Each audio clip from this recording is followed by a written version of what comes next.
Hey, Magic fans, welcome back. This is your captain speaking here on Captain Clyde's MTG. Today, we're going to talk about what we know so far as we go over this article from The Gamer that was just published about everything so far we know about Doctor Who Commander decks coming out later this year. And after that, we're going to talk a little bit about Grand Archive and doing some box openings on the channel. So if you want to stay for all of it, feel free. With all that said, don't forget to like and subscribe. Try and get to 1,000 peeps. So let's get into it. So first off, this is from a day ago. Um, this Joshua person, be politically correct here, gathered up all the information of what we know so far about Doctor Who and kind of put it into one pretty condensed article. And I just wanted to go through it real quick with everybody. Who cares? So obviously here you can see some art. This is going to be art from the card. It's the Universe is Beyond Doctor Who. I'm assuming this is the artist's name. Good picture of the TARDIS in. I'm not all that great with the lores. I don't watch it, hardcore like a lot of people. I just know the gist of it. I've watched episodes. I'm just not deep into it, so I don't recognize where this is. But I do know the TARDIS and everything else. So, and I gotta say, this is some pretty sweet art. I'm not gonna lie. So moving on. He talks here. Um, talks here about Magic the Gathering releasing its stuff like Warhammer 40k, Unglued, and so forth in their Beyond crossover projects. So down here in the article, the second big set to be released in Universes Beyond will be Doctor Who. If you guys didn't know, the first big set is Lord of the Rings coming up in a couple months. Not much is known about the upcoming Commander set, but it's sure to be pretty interesting, utilizing series long list of monsters and different doctors along with companions and locations. So maybe, and call me kooky, the reason they brought back plane chase cards is they plan to put plane chase locations in Doctor Who. How cool would that be? Anyway, so next, move past that crap. We have another picture here. Um, this is going to be another card from the Doctor. Again, great art. I love it. Um, it says here, for those who don't know, yeah, of course, Doctor Who is a British sci-fi series, been going on since 1963. It's an amazing show, which roughly follows the course of one man, which is known as the Doctor. He's from a race of time warlords, and every time he would normally die, he actually reincarnates, actually transforming into a new version of himself. It's a very interesting concept, and it's pretty cool, which gives you different doctors a long time because he transforms into different versions um, along the way. So it's really cool. I like the concept. So it talks about here with this crossover, we're getting 4 commander decks and secret layers only. There'll be no other cards, so it's not gonna be like Lord of the Rings where they get boxes. At least I don't think so. Which will make it a lot easier for people to actually get them. So it'll probably be pretty cool. And I would hopefully think that there'll be a lot of it to go around. So the commander deck will be filled with cards from the TV series, from locations, presumably including different planets, monsters like Daleks and the Master, probably Cybermen and everything else as well. Um, Another good picture here of inside the TARDIS. The cards themselves will be a mix of cards already printed with Doctor Who themes added. So we've seen this first happen in Ikoria, and it's been going forward ever since. They print cards in the normal sets, but then retitle them, repicture them with a theme from whatever it is they're doing. For example, Ikoria was all Godzilla, so a lot of the cards had Godzilla themed monster alternates.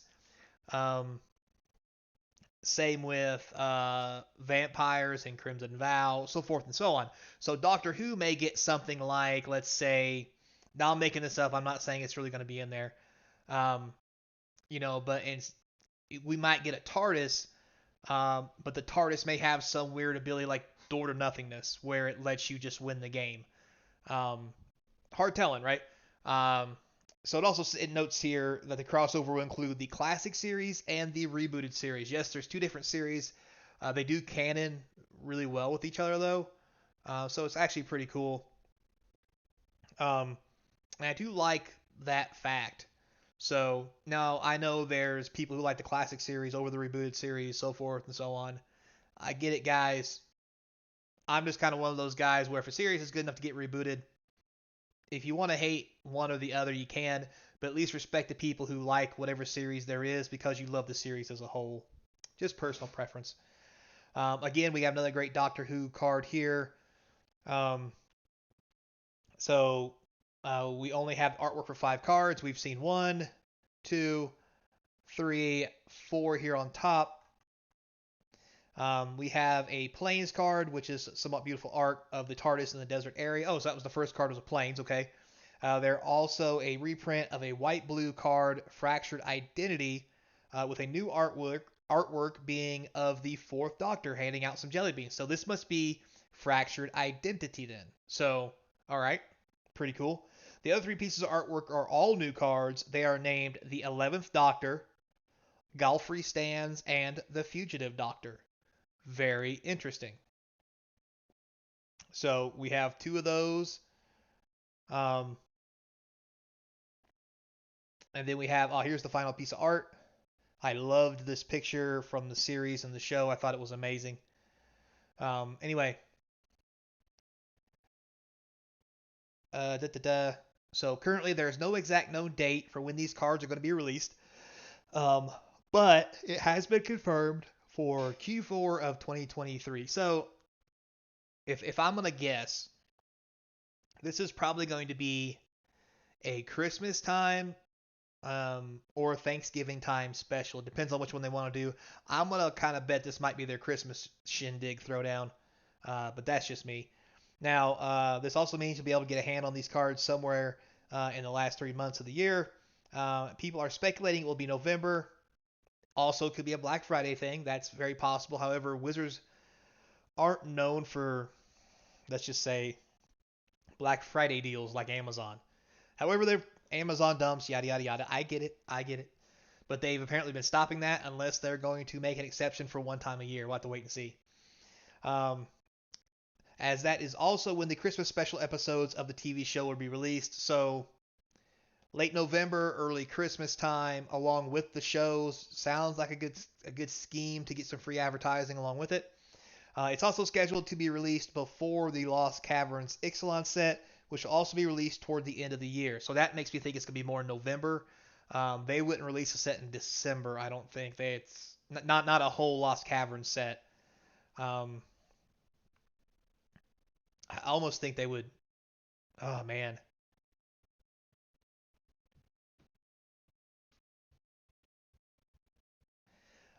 that almost makes me think they would release this sometime like close to end of October. Um, I mean, maybe Lost Caverns will be in November, but I really think it'd be an October set. But we'll have to wait and see.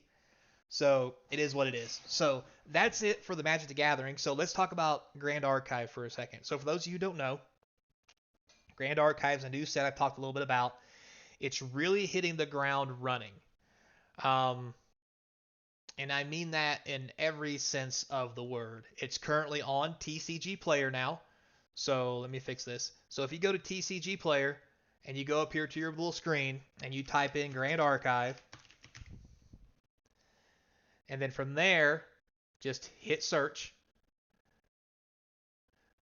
You actually get the Grand Archive stuff to come up. They're not inside this yet.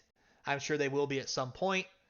But as of right now, they're not. But you can go in here. You can see card values, box values, starter box values, so forth and so on. You can get singles. You can get anything you want inside TCG Player. Now, these are also all over eBay. So don't forget to look there as well. But notice a lot of these cards are altar cards, not first edition cards. This one here is an altar edition, which is kind of cool. There's that much money worth of an altar. This is Dawn of Ashes first edition card. So again, we have Altar Edition. A lot of this looks like Altar Edition.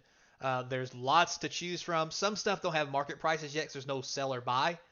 So as you can see, some stuff like this says $60, but there's no market value, so there's nothing to compare it to put it inside the list price from high to low or whatever you want to call it. So, here's another one that's $14.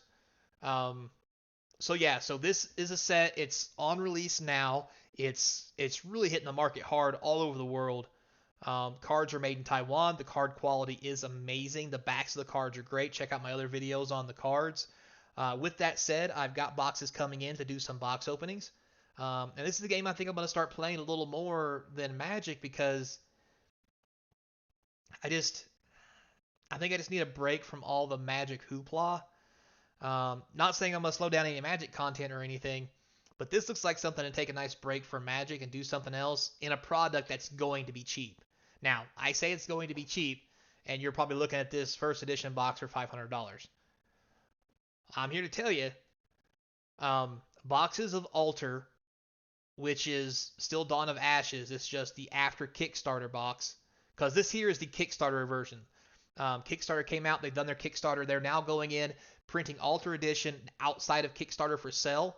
They've all sold out for the most part that I know of. 2 stores, you can still get them, but they're selling their mat price at $86 at the lowest. That's a good price for a box of cards. Plus here you can see starter decks are $18. That is amazingly cheap. Some places they're even cheaper than this. You know, this is TCG Player. It's a little high. This starter deck, again, this is a Prelude kit from the Kickstarter, which is why it's so expensive, so don't lose your noggin on that. But yeah, we'll talk more about that later, comparing other box prices versus this, but $86 for a box of cards is a lot better than what Wizards is charging. So I'm going to give it a shot. I'm going to crack a few boxes on the channel. I'm going to go play this weekend. I'll tell you how it was. Now, in my area, we play on Sundays, so it'll be next week before I give you a review. But I've got boxes coming in. I'm going to do some openings. It looks like it's going to be fun. I can't wait. I hope it's as fun as it is.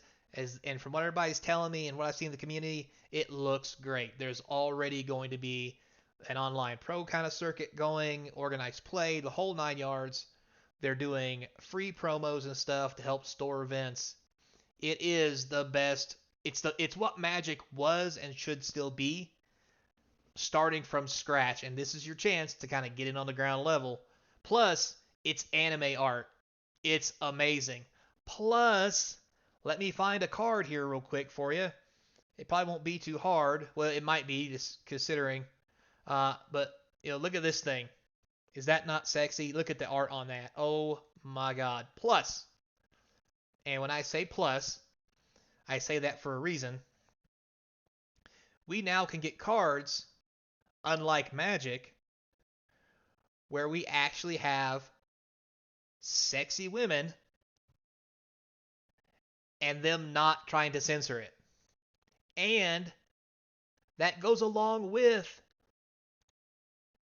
dudes who look cool as well. And not necessarily beefy dudes, just normal guys, tone, fit. Like, this is what it should be, and I appreciate that. Thank you, Grand Archive. Keep up the good work, and we'll do a comparison video later between them and, like, let's say Lorcana on the differences, what's good, what's bad, and a prediction on what I think is going to happen at the end of the day. So thanks a lot for watching, guys. I do appreciate it.